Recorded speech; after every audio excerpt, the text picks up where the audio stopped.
मियामना यामनसु पामना viva तारे north east की ओइबा अपुनबा रीजनल पॉलिटिकल पार्टी अमम अखोगी ओइबा खोलाव लाउनबगी दमकता रीजनल पार्टी से मथुक ताय हाइदना लाकपनि अदुबु एनपीपी अमदी मखल चमिनगदोरिबा होगी पार्टी सिंह पुंचलकान सेमगदोरिबा असि कांगलु फुरुप खरगी ओइना वाक तौगदोरिब्रा हाइबा वाहंग अमा लाक्तब्रा ओजा मसी मतंगसिदि कमाइने इंग्लिश तरंगसेन अहानबदा हजिक तरंगसेन हाइबा नॉर्थ ईस्ट की ओइबा अपुनबा पार्टी मा मियामना पांबा हाइबसे अदुदगी आई हौजरके नॉर्थ ईस्ट की इंडिया की लेरिबा पार्लियामेंट्री डेमोक्रेसी की अदुगा मागी मिसिंग द लोइना पॉपुलेशन द लोइना बेस तब युमफम ओइबा अदु डेमोक्रेसी ओइरगसु यूएसए ददी मागी अपर हाउस का सीनेट का मागी रिप्रेजेंटेशन जी अदुम तोंगान तोंगान लेबा लोइना मो मिसिंग द पॉपुलेशन द नो तौदबा स्टेट सिंगी इक्वल रिप्रेजेंटेशन की पोल लेबा अदु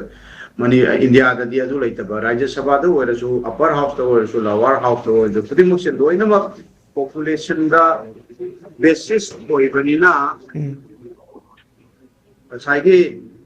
missing yam da kangbu sing asigi mangjabasi adum akoi gi voice si khonjel si thokpo ngamdabagi potu adum akoi koina thengnadana madugi experience tu lae agumba andakta hoijam bimolna माना भोकल होइबा यामना oratory skill अदुगा issues सिंग जे खंगना ngang बम तंदुदा मणिपुर की presence to parliament ता अमदी India की मफम खुदिमुक्ता खंगन बदुना exception नेबा सुगुंबा पिबम जिदि कारिबा leader सिंग अदुगी representative सिंग अदुगी individual सिंग अदुगी depend over exceptional होइबा पोन अदुना तबदा मपुंगदा लेगिबे India की system असिदा structure asida magi equal representation की pot से लेतबनिना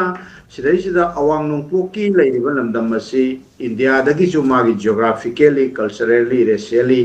historically linguistically खिरम खुदिमक्ता हानदगी इंडिया की सरुक ओरखिदबा इंडिया की पार्ट ओरक्तबा culturally खेनरक मयाम अमा अदो होय असम की सरुक सिंग करी सिंग अयाम्बा हानदगी ब्रिटिश इंडिया की मतमदा कैदा पुंजनदना कोचनदना अदुगा असम की सरुक सिंगदा कैदा अयाम्बददी हिंदुआइजेशन की करी की मागी संस्कृताइजेशन की इन्फ्लुएंस यामना कनगिदना लोइना म केनो तौकिबगी अदुगा मुगल की करी की कोई की इन्फ्लुएंस में आम लेबा मणिपुर हिंदू की इन्फ्लुएंस लाखरगा जो हिंदू की केनो लाइनिंग लाखरगा जो हिंदू इन तोतो मसागी इंडिया की अतोप वैष्णविज्म इन तोतो अतोप तौदिदो मानदबा मणिपुर न मागी सोइल जिगा चानबा मतमदुगी निंथौजिना कैना मदुगी सिंथेसिस की करीगी अखोगी सेल सिदा लोइनमक एडाप्ट तौनाबा मदुगी सेमदोक सादोकपगी करीगी मयाम लेबा अदुना आफ्टर ऑल अमबु ओरेजो मबोरजो मसिगी कल्चरल कंट्राडिक्शन की मागी हिस्टोरिकल की केनबा रेशियल केनबा सिगी मयाम जी नमरम ओरकांदा अखोगी वॉइस अमा पार्लियामेंट इंडिया की पार्लियामेंट ताहन बाहायबसे नॉर्थ ईस्ट की ओइबा अवांग पोकलंदम सिगी अपुनबा खोंजेल अमा थमबा मतमदो ओइगनी हायबसिदि मिपुम कुमकी थाजबने अदुगी थाजबदुदा युमफम ओरकांदा हंदकसे मपुंग ओइना त्रिपुरा की हानगी अखोगी मतमदा कांग्रेस की लुचिंबो रमनी हुजिति त्रिभाषा मोटा पार्टी की हुजिक माजे लीडर ओइरे मागी लोकल पार्टी अमगी ओइदना खोतना तौरे अदगी हुजिकसी अदुगा महाक मसामक मागी त्रिपुरा की रॉयल फैमिली की कोई लाइनेज नि माजी निथौ मचा सिंगनी अदुगी पोतु लेरे अदुगा ओना छमागी करीगी पोट सिगी लाइव मयाम सिदा साइगी रीजनल ओइबा पार्टी मा हाइबदी रीजनल मीन्स पार्टी इसिदी नेशनल पार्टी ने नेशनल पीपल्स पार्टी से ममिंग खकी नेशनल ओइबदु नते नेशनल पीपल्स पार्टी से मणिपुर की पॉलिटिकल हिस्ट्री दा अदुगा मणिपुर की एनोदा पॉलिटिकल एनोसिदा पाइदगी मरु ओइरबा अखोगी यामना सिंथानरिबा चौगुम कलमिबा मयामना तेरालाई हाइदना खंगनरिबा नोंदुमम इबोम चाना माना सेमगलंबा नेशनल पीपल्स पार्टी दु मधु पुनो ए संगमा मसागी कोना संगमा की मपाई बुंगो पुनो ए संगमाना मसागी कांग्रेस तगी तोप मतम अदुगा नेशनल कोई एनसीपी दगी नेशनल कांग्रेस पार्टी दगी जो तोप मतम दुदा माना येंका मणिपुर की करी की गेनो से थेनर कांदा एनपीपी की पोट से मणिपुर दा लाखपदा कैदा मसिगी वारी वटाई पॉलिटिकल सर्कल सिंह दगी थेनर पदगी माना नसागी करी हाइतारे मणिपुर दा पोइबा नेशनल पीपल्स पार्टी सी माना योखलकपगी माना मसे ग्रुम तौरा कांदा नेशनल पार्टी मोइन थोलखिबगी पोतुने बंगसिन ममिंग खक्की नतेब नेशनल पार्टी ओइबा जे इंडिया दा नेशनल पार्टी में नंबर सकंग बाय जे मागी नंबर ऑफ वोट पोल अदुगा मागी across particular state ama hindu akanda top state singda kaida magi eno lakpa aduna national people's party je ngasi di maming khaki national haibaduna teba national party ama ne regional party su na teba national party ama oira aba aduga national people's party je but grounded in northeast india aduga born in manipur da pokpa aduga northeast ta ground over northeast yumpham oiba magi sigi leisa मागी लेहाउजिदा अवांग poke लेसा लेहाउजिदा पोकपा चाउरपा योखलपा groom तोबा अदुगुंबा national people's party से मसी मसी ओइना अदुम हिंगबजे सी ओइना ngसागी अवांग poke ओइबा voice अमा फजना थमननबगी पामिबा अनौबा कोइगी political लीडरसिंग produce जोगे त्रिपुरागी produce होय अदुगा कोनार छंगमा अदुगा से कोइगी नागालैंडगी मनमोर की कोन अदगी सिगी उरिबा अइना मसक थोंना उबसिंगसिदा मोगे हतक तौरिबा exercise मैमसिदा उरिबसिंगसिदा अइंगोंदा हंगिबो अइंगोंदा थोलैबो वाफमदि मणिपुरदा पोकपा national people's party अवांग पोकसिदा पुनो एक समान ग्रुम तौरमबा पार्टी दो अदुगी पार्टी दु ओइना अदुम मागी फोकस है मागी विजन नमदी मिशन दो अवांग पोकलमदम सिगी मोइना पामिबा रीजनल दु त तौरमबदी करी काइगे अदु ओइना अदुम मखाता अदुगी पार्टी अदुदा अदुना स्वाइसिदा निंग साइ वांग मयाम अमा थोलैसे तोंगन तोंगन बा अदुना अदुगी नेशनल पीपल्स पार्टी अदुदी साइगी अदु ओइना योखतपदि करी काइगे अदुगा हौजिक तौदोरिजि मरमदि अदुदैदुदा लाकदोजि प्रद्युत की पार्टी अमा लेरे त्रिपुरादा अदे अतोपदसु अतोपसे खुदमोइना कोइगी सिगी हापलोंगी करी करबी अलोंगी दा कोई की मोई की पार्टी ले रहे कोई की माइकल लंखासा नाम ने लुचिंग बागे नोचिंग ले रहे अदना सिगी पार्टी में आम सिंग जी ना मागी पार्टी तुसु हिंगनिंग बगी पोट नम लेब्रा हिंगनिंग बो ओइरगना मधु कन्फेडरेशन मा पॉलिटिकल कन्फेडरेशन मा मागी पार्टी में आगे अपुन फरम ओइना तौबगी पोटसु तौररोय हाइबजे हाइरे वन पार्टी नॉर्थ ईस्ट की अपुन पार्टी में north east people's party NPP की एक्रोनिम लगा एंदु नेशनल की मोट नॉर्थ ईस्ट ओंथोरकदौरिब्रा नेशनल पीपल्स पार्टी है अवांग पोकी पोत विजन एंड मिशन थमकांदा अवांग पोत फोकस तौरकांदा नेशनल पीपल्स पार्टी से ओहिनबदा करी काइगे अदुगी पोतु तौदना तौरैजे अतोप पॉलिटिकल मूव करी लेगे हाइसिनेबा एंगोंदा हंगिंगे मरमदी करिनो NPP being a partner of BJP की पार्टनर ने एनडीए अलायंस की मनुंग चनबने एनपीपी अदुगा हौकी वन नॉर्थ ईस्ट पार्टी सेमननबगी वाफम जिदजु ngसाइगी अखोगी कोनाक छंगमा होय प्रद्युत होय की कोन होय के होय मयाम तौबगी जिदा मखोइना हाइबदा हौजिक सो दुम सेमगदोरिबा पार्टी से अदुम एनडीए की पार्टनर अदुम मोइनी हाइब पोट अमा आई थेनगी अदु इतारगदी खेनबजे कदाइदा लेगदोरिनो अदु तारगदी एनडीए की पार्टनर ओइने हाइगे तारगदी सेमगदोरिबा पार्टी एजना एनडीए की केनोजिबु थाजदबा अवांग पोक्ता लेरिबा मेजर पॉपुलेशन मयाम जे मधु सेबकदोरिबा पार्टी सिना अवांग पोकिनी फनायाम हायरगसु मयाम दु एम्ब्रेस तब मयाम दु कोनजन मंगमगदोरिबा हाइबगी वाहन मयाम ले क्वेश्चंस मयाम ले चैलेंजेस मयाम मांग तारिबा अदो अदुदा लुरैयुदी एनपीपी की मराई बक्सिनेबा मणिपुर पोकपा अवांग पोलम ग्राउंडेड ओरकांदा पुनो संगान सेमगत चनमेबा पार्टी दो मधु मसागी मागी मचानुपा सिंह जेम्स अखोगी संगमाने अदुगा अखोगी केनोने कोनाट की मयाम जेम्स संगमा लेरे अदु कोनाट लेरे मोय मयाम सिना तौरकांसिदा हौजिकसे अनौबा पार्टी अमा सेमनबगी इन कदाइदगी करीने मोटिवेट तौर इनोसिने इनो अंगोंदा थोलैबा अंगोंदा हंगई यानदना एनडीए का कई तौदना एनडीए दगी थोए अखोई कांग्रेसु पामदी एनडीए सु पामदे अदना अखोई केनोमा सेमनी हाइबा नते हौजिक लैरिसि एनडीए की पार्टनर दु मोइने हारिबा अदु इतारगदी होय अनौबा पार्टी अमा सेमबगी करिया वान थोकलेगेबा ngसाइगी एनडीए की पार्टनर दु त्रिपुरा मोथा केनो कांगुसु दु एनडीए का सटमिनाबनी त्रिपुरा प्रद्युत लुचिंगिसि अदु इतादि माई लोकल पार्टी दुसु हिंगला कांदा अपुन भोइस मोइना कन्फेडरेशन अमा पॉलिटिकल फोरम अमा मोइना सेमगलपदि कै काय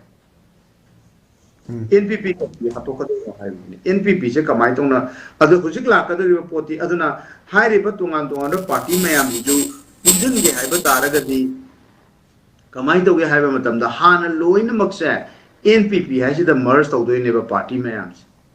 एनपीपी सिदा मर्ज तौरकांदा मदुदगी एनपीपी दुगी अतोप ममिंग अमा ओनबदुदी याय भाई इलेक्शन कमीशन की करी मागी प्रोसीड्यूर मयाम दो मदु मिट तौननबा नत्रगदि होजि अनोबा पार्टी मसेमा मतमदा रिकॉग्निशन की करी की सिंबल की करी की चयनबा मयाम अमा लैबनिना लाकदुरबि इलेक्शन जिंगिदि कुइरक्त्रबनिना असम दबो ओइरो मणिपुर दबो ओइरो अमदबो ओइरो सि कुइरक्त्रबनिना अदुगी हर्डल मयाम अमा चैलेंजेस मयाम स्ट्रगल मयाम थेंगनगदबनिना एनपीपी है लेरिब तोंगान तोंगान पार्टी मैम से पुनसिलकांदा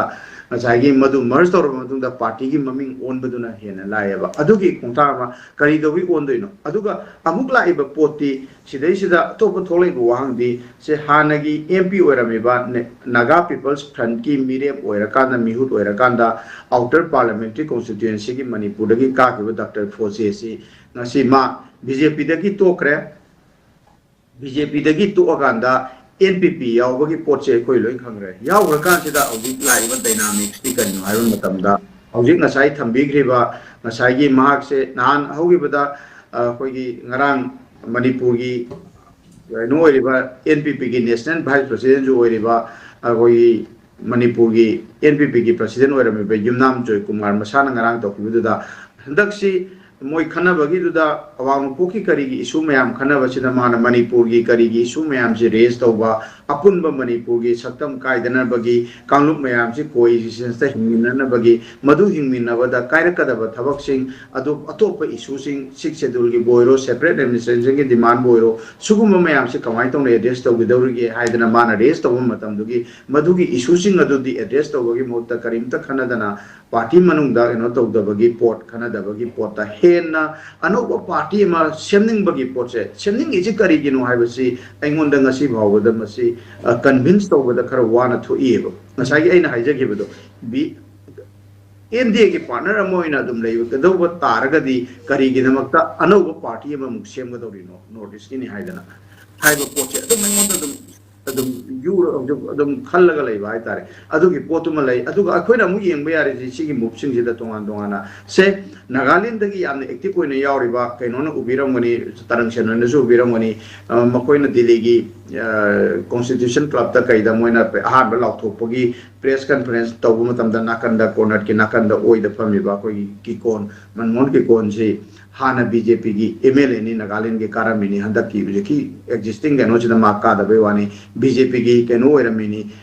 एमएलए ओरमदा नते नेशनल बीजेपी की नेशनल की स्पोक्स पर्सन ओरमिनी अकोगी की कोन से माना बीजेपी दगी तुइबा की मरम से करिगिनो सिसो अकोई लोइना खनगदमने बीजेपी दी मरम बीजेपी दी तुए अदुगा सेमगदोबा नॉर्थ ईस्ट पार्टी अमा सेमगदौरी सिददी यावगदौरी सेमगदौरी पार्टी सिदि बीजेपी का दम चमिना दौरी सिगी तोंगान तोंगान बा मचा दोट मयाम अमा लैरिबा एनपीपी से सी ममिंग ओनबगी करिगी अवांग पोकी अनोबा पार्टी अमा सेम हाइसिदा तोंगान तोंगान बा नाकन नाकन दोट मयाम अमा लैरि अदुना ngran joy kumar da thambibadda nakal amoromdadi maitai gi manipur gi apunba gi interest sigi wa ngang obu matamda maitai yauragadi yaradoidra haidana moina maitai no oiragadi no tawradra haidana moi gi apunbadu gi maramdi tawthorei ba ngang thorei ba mayam sing sida mana ngasagi tribal khaki oiba मियेंग दगी येंगी हाइबा पोट अमदी कोई उबा फंगेबा ngarang हानगी कोई की डिप्टी चीफ मिनिस्टर अदुगा एनपीपी की नेशनल वाइस प्रेसिडेंट दगी लौथु ए हाइबा अदुगी केनोदी आई चपटा बसाई दगी लेवे अदुगा मणिपुर की केनो ओइना लेबजु दगी लौथु काना डॉक्टर फोजी जी प्रेसिडेंट हापपगी करिगी पोट से स्वाइसिदा थोगलाइबा पोट से ngसाइगी सिदैसिदा ngarang ngangथोइबा हानगी केनोना अखोगी डिप्टी चीफ मिनिस्टर जो बेरंबा एनपीपी के जॉय कुमार ना फोंदोपिबदुदा हाइबददी अखोगी खितंग रेशियल ओइबदौना तौबा पोट अमा यावरगसु ꯃꯩꯇꯩꯅꯤ ꯍꯥꯏꯗꯅ ꯂꯧꯊꯣꯔꯛꯏꯔꯥ ꯍꯥꯏꯕꯁꯦ ꯑꯗꯨꯃꯛꯇꯤ ꯑꯩꯒꯤ ꯑꯣꯏꯅꯗꯤ ꯑꯗꯨꯃꯛꯇꯤ ꯍꯥꯏꯍꯟꯅꯤꯡꯗ꯭ꯔꯒꯁꯨ ꯑꯗꯨꯕꯨ ꯄꯣꯠꯇꯨꯗꯤ ꯑꯦꯛꯆꯨꯑꯦꯜ ꯃꯥꯒꯤ ꯀꯩꯅꯣꯗꯗꯤ ꯔꯤꯌꯦꯂꯤꯇꯤꯗꯗꯤ ꯑꯗꯨꯒꯤ ꯄꯣꯠꯇꯨ ꯊꯣꯛꯂꯛꯄꯗꯧꯅ ꯇꯧꯕꯒꯤ ꯃꯔꯝꯗꯤ ꯉꯁꯥꯏꯒꯤ ꯀꯣꯅꯥꯔꯠ ꯁꯪꯃꯥ ꯍꯣꯏ ꯀꯤꯀꯣꯟ ꯍꯣꯏ ꯀꯩ ꯍꯣꯏ ꯇꯧꯔꯤꯕ ꯃꯌꯥꯝꯁꯤꯅ ꯂꯣꯏꯅꯃꯛꯁꯤ ꯉꯔꯥꯡꯒꯤ ꯖꯣꯏꯀꯨꯃꯥꯔꯅ ꯊꯝꯃꯤꯕ ꯋꯥꯐꯝꯗꯨꯗꯒꯤ ꯂꯧꯁꯟꯕ ꯇꯥꯔꯒꯗꯤ ꯃꯣꯏ ꯑꯇꯩ ꯃꯌꯥꯝꯅ ꯇꯧꯔꯤꯗꯨ ꯇ꯭ꯔꯥꯏꯕꯦꯜ ꯈꯛꯀꯤ ꯑꯣꯏꯕ ꯃꯤꯠꯌꯦꯡ ꯑꯃꯗꯒꯤ ꯄꯥꯔꯇꯤꯁꯤ ꯁꯦꯝꯒꯠꯄꯗꯧꯅ ꯇꯧꯕꯒꯤ ꯄꯣꯠ ꯑꯃ ꯂꯥꯛꯑꯒꯗꯤ ꯍꯣꯜ ꯅꯣꯔꯠ ꯏꯁꯇꯔꯟꯁꯤꯗꯤ ꯇ꯭ꯔꯥꯏꯕꯦꯜ ꯉꯥꯛꯇꯗꯤ ꯅꯠꯇꯦꯕ ꯑꯗꯨꯒ ꯁ꯭ꯋꯥꯏꯁꯤꯗꯩꯁꯤꯗ ꯑꯩꯈꯣꯏꯅ ꯈꯦꯠꯅꯒ ꯈꯪꯒꯗꯕ ꯑꯃ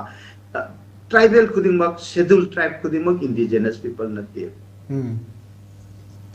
इंडिजिनस पीपल सिंग दुदी शेड्यूल ट्राइब नत्रगा ट्राइब ती ओरंबे याय इंडिजिनस पीपल से बट शेड्यूल ट्राइब खुदिमक इंडिजिनस पीपल दी नते केना बदु जो खमिन गदबने बा ट्राइब खुदिमक इंडिजिनस पीपल ने हाइबा तारगदी ngasi aikoina contested oiriba Myanmar dagi changjala'iba masagi Chin dagi changaiba adu keno dagi changaiba second region dagi changaiba mayam ja aikoi indigenous people ne haiba yagadoribra aduna swai de sida sigi conceptual clarity je koi desu leibam changeba political leadership desu leibam changeba aduga sigi aduna ngasai aduna su oiramone ba ngasai Joy Kumar na magi moi mayam punbaduda indigenous ki oiba party ama hairagadi indigenous north east ki indigenous political party bagi apam basidi awang nupoki ayam youth singda kaida even Manipur gi even youth ka tana senior magi political leader khuding mukta aduga koi gi miyam da ayam balwina layeba sigi apam basi adugi apam badu nakal amorom dadi adugi apam badu thunganba mangada budona ngasai gi anoba north east ki party ama semok pagi pot sigi mami jo haipeti taba adubu tok thorak potana ngasi ngasai la ije tribal haktagi oiba interest ta tawbudong tawbagi schedule tribe ta leibang haktagi oiba magi interest to oina ngasai party ma semning podona tawbagi tawthorok tapakta mingdadi one north east party haira kanda in practice ta onthorok matamdana schedule tribe ta leiraba kangbu mayam gi interest ta gi oina party semgodona tawba aduga nakal amoromdana NPP haiba magi Manipur da pokpa awang poklom da chawba aduga national fidama India gi oiba level da India gi political party mayam gi fida da national political party moina fida phangaba party se si muthat na ba gi pot amasu yawda ba nate aina ubani ko se aigi assessment aigi analysis ki pot ne aduna yamna handaki laiba NPP ki kongdang se ya maru oi sidai gi sida sigi Dr. Foje President hap khiba matam sida NPP gi laireba aduga Manipur gi khanba awang nu puki khanba tasing na sectarian oi banataba ai gi kanguk ki oi banataba awang nu pok as a north east awang nu pok as a region awang nu pok as a political entity aduga lakadoriba chahi cha singda aikoi gi generations kaya da awang nu pok sigi magi lairiba geopolitical situation sigi hojiki phibam sida magi geographical location na aikoi da pyramid khudol aikoi gi mahausa na aikoi da pyramid khudol mayam digol na magi sigi politics sida sigi piriba sida NPP gi magi hauji pawgi yore be stage sida kari makhata ba NPP gi mapunsi che kari makhata na chalan ga dagi hai ba je Manipur gi huji pai ri ba NPP gi lai ba hanagi koi gi lokthora ba keno dagi post dagi lokthok Joy Kumar amadi magi lai ba mayam sigi aduga makoi gi vision koi gi makoi na uba makoi gi wakhal makoi gi miengi makhayam na poli aduga NPP se aduga konak sama gi su masai mana mogi mapana taudana puno samana taudana kotana ngasi gi stage yorokpani haidana yamne heta mana himsikel oiba mawongda loinamak masai mana khanba mana tawningo mayam du hekta tawrakanda maga loina riba product ka ki gonoi kai oi khara tawrakanda hekta masi tawbu yarani haidana adomda chatkaga decision ama lawgiba taraga jo it will be suicidal aduga kona sama gi di magi keno dune any tong heri any party whatsoever name maming oi ningwa mo oi daga do ma de dum ka ga do le re dum taw do le re ko de masi ke chulate minga mo ola ga re ha be adu hai be yaro do po chu lai gani magi ꯃꯄꯥ ꯏꯕꯨꯡꯉꯣꯅ ꯍꯦꯛ ꯇꯧꯔꯝꯕ ꯌꯣꯛꯈꯠꯂꯝꯕ national peoples party ꯍꯥꯏꯕꯗꯨꯒ ꯉꯁꯤ ꯁꯦꯝꯗꯣꯛꯇꯅ ꯑꯅꯧꯕ ꯃꯃꯤꯡ ꯂꯥꯛꯑꯦ ꯍꯥꯏꯔꯒꯁꯨ ꯑꯗꯨꯒꯤ ꯃꯃꯤꯡꯗꯨꯅ ꯄꯤꯕ ꯅꯦꯁꯅꯦꯜ ꯄꯤꯄꯜꯁ ꯄꯥꯔꯇꯤꯗꯨꯅ ꯄꯤꯕ ꯃꯃꯤꯡꯗꯨꯒ ꯂꯣꯏꯅꯕ ꯃꯥꯒꯤ ꯀꯟꯇ꯭ꯔꯤꯕ꯭ꯌꯨꯁꯟ ꯑꯆꯧꯕ ꯑꯃ ꯂꯩꯔꯤ ꯃꯗꯨꯒꯤꯗꯣ ꯍꯌꯦꯡ ꯑꯅꯧꯕ ꯃꯃꯤꯡ ꯑꯃ ꯊꯣꯜꯂꯀꯥꯟꯗ ꯃꯗꯨꯃꯛ ꯍꯦꯛꯇ ꯑꯦꯆꯤꯞ ꯇꯧꯅꯤ ꯍꯥꯏꯕꯁꯨ ꯃꯗꯨ ꯒꯦꯔꯦꯟꯇꯤ ꯇꯧꯕ ꯌꯥꯕ ꯄꯣꯠ ꯅꯠꯇꯦ ꯑꯗꯨꯅ NPPꯒꯤꯁꯨ it will be suicidal aduna fajana potsingje loinamak khanlaga khalamgani akoidagi hena magi politics ta kaida akoina observer as a journalist aduga as a ngasagi society sida sum kuina lerakpagi kaigi social activities mayam je observe torpagi karigi akoina ubam wakhal mi engduna amani aduga political field da tasena politics tawriba politicians ingduna makoina ubu mayam su leramuni but akoina beyond makoina ubangam da pot khara so dum akoi mapan da leibising na ubada uriba tokthoreba kanga iba posing asidi I think NPP gi oiba aduga awang nupoklam namgi oina su afaba mai kai da chatpagi mami du di ubangam de haidana mai tham jage